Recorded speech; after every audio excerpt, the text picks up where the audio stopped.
ఒంటరిగా వచ్చావు, అందరితో బ్రతికావు, నిన్ను కన్నవారే నీకు ప్రాణదాతలన్నావు.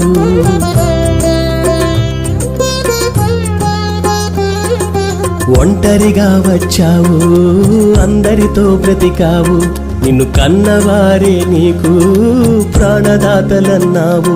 తల్లిదండ్రులే ఇద్దరు కనినా ఆపలేరు ఆ క్షణము, తల్లిదండ్రులే ఇద్దరు కనినా నిన్ను ఆపలేరు ఆ క్షణము.